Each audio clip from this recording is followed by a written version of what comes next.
Olá pessoal, sou Diego Cheruri, secretário-geral do IBDP, diretor de atuação parlamentar. Estamos aqui agora no nosso 15º Congresso de Direito Previdenciário, na belíssima cidade de Fortaleza, com quase 1.300 colegas. E um deles que eu peguei para conversar conosco hoje é o nosso diretor de atuação judicial, Anderson de Tomás, que atuou brilhantemente no recurso extraordinário que correu no Supremo Tribunal Federal, tratando daquela temática que muitos interpretam como da amante, né? Dessa que na verdade não é. É aquela relação de uniões estáveis concomitantes e a extensão de pensão por morte a ambas. Eu tive o prazer de fazer a sustentação oral na Suprema Corte, aí, orientado pelos materiais técnicos e científicos produzidos pelo Dr. Anderson e pela equipe de atuação judicial do IBDP. E de antemão já agradeço pelo trabalho, vocês fizeram um trabalho fantástico. Acho que a sustentação oral é sempre fruto de um prévio trabalho escrito, científico bem feito. Sem isso, não tem defesa jurídica ou advocacia que funcione. Né? Mas vou falar um pouco sobre isso. Bom. Inicialmente, esse tema, Anderson, ele vem gerando uma certa confusão, porque a mídia divulgou que seria o caso da amante. Ai, que absurdo, né? Agora, a amante vai roubar metade da pensão da mulher principal, isso é um absurdo. Vamos explicar isso pro pessoal, claro. Em especial que não tem nada a ver com a amante, né? Diego, primeiramente, muito obrigado a ti, Diego, e IBDP, por essa oportunidade de fazer parte desse seleto grupo de colegas que trabalham pro bono, né? Não só para o IBDP, mas para a comunidade, né? Para todo brasileiro, para toda brasileira, porque o IBDP, em alguns processos, ele entra como amigo da corte, né? E em cima disso a gente vai trabalhando. E obviamente que não são todos os processos que nós fazemos isso. É feita uma prévia seleção, eu não tenho dúvida nenhuma que eu não aceitaria fazer, e o IBDP também, ou faria, mas dando uma outra conotação, se procurado pelo IBDP e dizer assim, esse tipo de processo, se fosse amante, tu faria? Eu faria. Faria na amante sim, mas defenderia que não tivesse a divisão da amante. Né? E justamente nós entendemos e discutimos isso internamente e propusemos um encaminhamento para a divisão simultânea e de uma forma concomitante e de forma igual, tanto para a primeira relação ou para a relação mais antiga do que para a segunda relação, a divisão de forma igual, justamente porque são duas relações de união estável. Né? Esse é um processo fantástico, porque a primeira relação é uma relação hétero. Exato. E a segunda relação é uma relação homoafetiva. Né? Então ela quebra o primeiro paradigma, por ser uma hétero e uma homoafetiva, que o STF já há um bom tempo já vem entendendo da igualdade entre uma relação hétero e homo. E a segunda situação, que foi no processo já estava super comprovado, né, que eram duas relações simultâneas e uniões, e ambas uniões estáveis. Duradouros, mais de 12 anos. 2 anos, inclusive no processo, se eu não me engano, acho que foi o ministro Marco Aurélio, ele elencou, não, foi o ministro Barroso, elencou que havia comprovação de cartão de crédito dessa relação. Foi Marco Aurélio, né? Que havia documentação de cartão de crédito da segunda relação. Então, foi muito bacana, Diego. E esse trabalho, assim, de trazer os conceitos do direito de família para dentro do direito previdenciário, nós fizemos isso no processo, nós defendemos desde o início, né, Diego? E tu elencou isso durante a sustentação oral e foi falado por vários ministros, né, a autonomia do direito previdenciário, né? Porque se nós pensarmos, pode ter duas relações simultâneas, o Código Civil, ele veda lá, o artigo 1521, inciso 6º, fala que se já tem uma união estável, a segunda união estável há um impedimento, né, de uma pessoa casada, porque tem que equivale a união estável ao casamento, a ter uma segunda relação. E no momento que tu tem uma segunda relação, passa a ser um crime de bigamia. Exato. Inclusive o ministro Marco Aurélio, desde o início, quando o relator, o ministro Alexandre de Moraes, começa a falar sobre relações que eram uma união estável, o Marco Aurélio disse, não, mas espera aí, não era casamento, é união estável. Então o ministro faz uma distinção entre casamento e união estável para fins de monogamia ou bigamia. Né? Inclusive foi levantado lá essa questão durante o julgamento, né, bem pelo ministro Marco Aurélio, que foi mais na taxatividade legal, né, constitucional, do que seria a bigamia, do que seria essa dupla relação inviável ou ilícita. E ele fala bem, é do casamento, não da união. Que a redação legal do casamento. Mas você disse bem, a lei equipara o casamento à união. A STF tem esse mesmo entendimento. Sim. Então, união e casamento é a mesma coisa. Uma coisa que não ficou muito esclarecida ali antes do início, que houve uma divergência. Né? Se era uma matéria típica de direito de família ou se era uma matéria típica de direito previdenciário. Isso. E aí é bom lembrar para todos. Primeiro processo de corrência de justiça. Exato. Nós, o IBDP, com o Amicus Curiae, nem a outra associação que participou, teve acesso ao contexto fático. Nós tivemos acesso a uma ideação que vinha das decisões. Nós trabalhamos literalmente o tema. O tema, exatamente. A parte científica que nos compete. Isso. Nós não vamos discutir as relações sociais que se estabeleceram naquele conjunto. Mas uma coisa que ficou ali meio que sem definição. Né? Uma parte dos ministros entendia, seguindo o voto do ministro Alexandre de Moraes, de que se tratava de um processo de direito de família, e de fato é. Sim. Porque não eram processos previdenciários. Né? Esse tema surgiu a linha previdenciária vindo da base quando um dos jogadores falou que se estendia, inclusive, a pensão por morte. Mas era um processo de reconhecimento que já estava. Né? E aí, outra linha, né, que foi aberta pelo ministro Teori, ficou aquela questão de...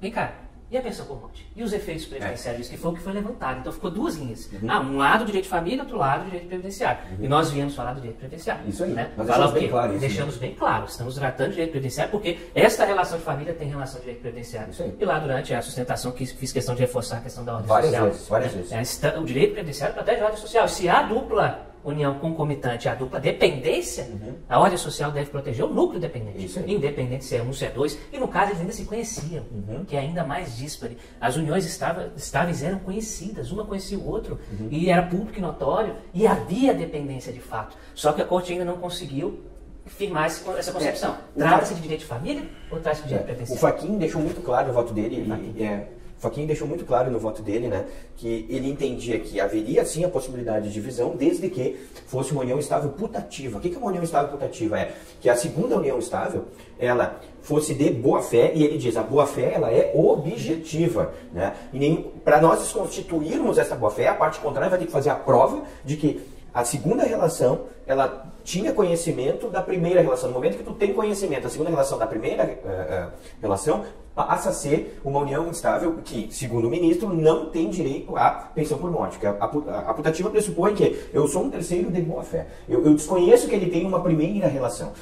O ministro Barroso, que foi o segundo voto na sequência do Fachin, na realidade o terceiro, porque o Alexandre foi o primeiro, né?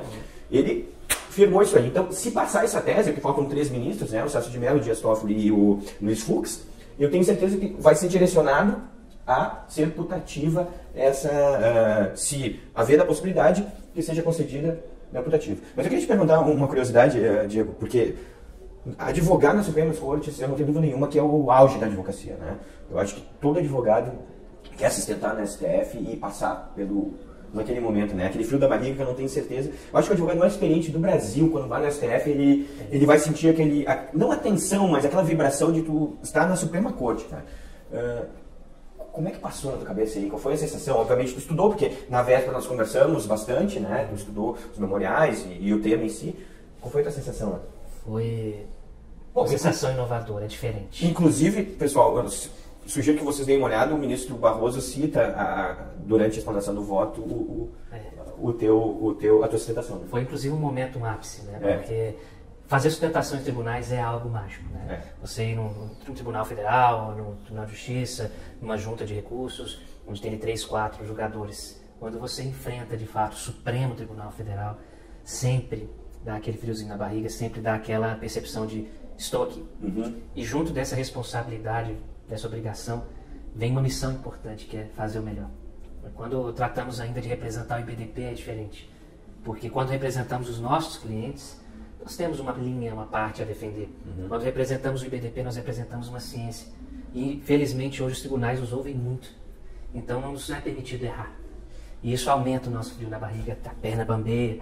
Mas dali nós sentimos que, com graça, o Supremo conta com um crucifixo na parede. Sim. E é um lugar que muitos pensam que não, mas pode ser iluminado. E a luz quem traz somos nós.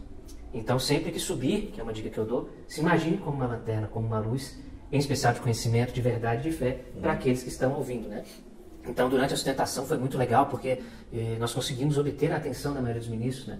A ministra Carmen Lúcia, a ministra Rosa Weber, o ministro Barroso, o Marco Aurélio, todos olhando atentamente, concordando com muitos pontos. Até Carmen Lúcia e Rosa Weber achavam que não ia nessa linha nossa, né? E ficou bem definida a questão. E elas firmaram, elas, durante a explanação delas, elas diziam assim, ó, isso aqui se trata de um processo previdenciário. Isso. Então, para fins previdenciários tem que ser concedida atenção. Cada vez que elas falavam isso, cara, era aquela situação de realmente nós conseguimos fazer com que eles entendessem, né? O que está acontecendo. É questão de justiça, né? É questão de justiça.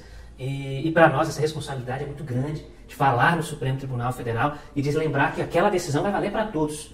E por isso nós começamos lembrando bem. Não é um caso de amante. Isso. Lembra que de manhã, quando eu estava indo para lá, você me mandou a mensagem. Diego, pelo amor de Deus, o G1 está falando que é amante. Eu falei, meu Deus do céu, e aquilo interferiu no julgamento. Sim, porque tu abriu a tua fala, nos teus primeiros minutos de fala, isso aqui não se trata de uma amante. Não se trata de uma amante. São duas relações e até onde o Estado deve interferir. Isso aí. Né? Nós estamos hoje com uma teoria nova, uma linhagem nova do direito de família que está tendo reflexo no direito previdenciário, né? Que é interessante, que eu já vou jogar a bola para você, inclusive, responder. Mas uma coisa que fica bem clara, essa questão da bigamia, da inviabilidade do duplo casamento, da dupla união, ela tinha uma lógica quando o casamento era aquele algo contratual, aquele algo, formação de patrimônio e talvez o amor viesse como algo secundário, né? E o mundo mudou, o amor é o algo principal. Isso aí. E como, Anderson, que o Estado pode intervir no amor do cidadão? Nós defendemos nos memoriais o afeto como um princípio constitucional. Sim. É uma linha que já vem sendo trabalhada no Supremo já há algum tempo, né? E para a gente compor todo esse trabalho dos memoriais, a Melissa foi essencial, porque eu entrei em contato com ela e disse: Melissa, eu preciso escrever os memoriais, eu preciso que tu me ajude com material. A Melissa me mandou muito, mas muito material. A Maria Fernanda também me mandou material. Ela está terminando o mestrado dela e ela é aluna do Barroso, e o Barroso escreve sobre isso. Ela me passou o material do Barroso. Nós citamos dos nossos memoriais não só o Barroso como o Fachin. Tu abre a tua fala falando do Fachin, foi muito inteligente ter aberto a tua fala falando do Fachin. Pegou um trecho dos nossos memoriais, né, que o Fachin fala sobre as relações, as novas relações, as relações contemporâneas, e tu abre teus memoriais. Tua apresentação foi bacana porque tu falava e o Fachin balançava a cabeça. Então é muito importante com que a gente consiga trazer o direito de família para dentro de qualquer processo previdenciário, mas sabendo sempre que o direito previdenciário está aqui. Os dependentes previdenciários são diferentes dos dependentes de família, mas alguns conceitos de família vão interferir nas relações de direito previdenciário. Então nós temos que ter ciência disso e saber trabalhar, né? Ontem num seminário que eu participei, junto com o Eduardo Dantas, que é juiz, e hoje ele trabalha no gabinete do ministro Gilmar Mendes, até brincava com o Eduardo, com o doutor Eduardo, dizendo assim: mas doutor, a sua fala hoje do tema 529 defendendo, o senhor não conseguiu influenciar o ministro, né? Porque o ministro Gilmar Mendes votou contrário à nossa tese, né? Ele disse: pois é, tentamos, mas o ministro tem um posicionamento diverso. E junto com o Lazari e com o Marco Serral, nós trabalhamos muito essa questão das dependências, da autonomia do direito previdenciário, mas a influência do direito de família. É importante que nós, advogados, saibamos esses conceitos e aonde utilizá-los. Né? Porque, por vezes, nós podemos destruir, né, uma segunda relação, desenquadrando ela de uma união estável, colocando como concubinato impuro, que seria um amante, ou enquadrando como um namoro qualificado, que não chega, é quase uma união estável, mas ela fica no limite da união estável. São conceitos extremamente subjetivos que uma audiência vai resolver isso. Porque a outra parte vai ter documentação suficiente, né? Tudo induz que isto é uma união estável, mas na realidade, no momento que tu começa a questionar a parte, né? Ela disse: não, eu sou independente, eu trabalho, não dependo dele financeiramente, né? Nunca quisemos ter filhos, não que o filho seja essencial, mas é importante porque no momento que é constituir uma família, os filhos acabam fazendo parte disso, né? Nós não planejávamos o nosso futuro, nós simplesmente vivíamos o presente. Então tu começa a tentar trabalhar isso, né? E é muito importante, né, nós tentarmos fazer isso. O BDP preocupado agora, dia 25 de outubro, nós temos um curso pelo IBDP e vamos trazer o direito de família para dentro do previdenciário, vamos trabalhar todos esses conceitos, porque é muito importante. Isso faz a diferença, né, Gil? Faz diferença. Eu gostei da sua fala agora, Anderson, porque você conseguiu definir, em outras palavras, bem o que é o IBDP. Quantas pessoas ajudaram nesse processo? Muitas. Não só pessoas, doutrinadores famosos, foram mas 38 citações da diversidade. Diversidade de áreas do direito. Juízes, procuradores, servidores, assessores e advogados. Estávamos todos ali em cima de um projeto só, um processo só. E é assim que o IBDP atua. O IBDP não atua defendendo A ou B, ou o que é melhor para a advocacia, o que é melhor para a magistratura. Nós defendemos o que é melhor para o Estado, o que é melhor para o cidadão, o que é melhor para o bem-estar social e para a ordem social. Essa é a nossa função, é assim que nós lidamos com o amigo Cury. Não estamos defendendo direito de ninguém, nem dinheiro de ninguém. Exato. Estamos defendendo a justiça social como mote maior de um Estado com ordem, porque só com ordem que nós teremos a evolução.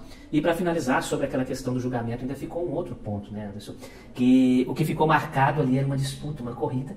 Exato. Né? O que eles definiram como quem seria principal, o relacionamento principal, o relacionamento acessório, foi quem chegou primeiro ao judiciário e obteve uma sentença favorável. Exato. Né? Porque não se sabia quem foi o primeiro. O Barroso, sabíamos quem conseguiu a primeira sentença. O Barroso trouxe isso com bastante ênfase, né? Mas qual foi a primeira relação? Qual foi? Ninguém sabe. Ninguém sabe. Sabe qual foi a primeira sentença? É isso que define qual que é a relação? É isso que define o que é amor? É isso que define o que é dependência? Mas eu acho que mais disso, todos vocês vão poder aprender mais com o curso do nosso querido doutor Anderson, dia 25 de outubro, né, Anderson? Vai ser presencial e EAD pela SMAF do Rio Grande do Sul. Né? O IBDP está sempre com vocês. Muito obrado pela parceria. Eu que agradeço. E vamos sempre juntos. Muito obrigado. Um abraço a todos.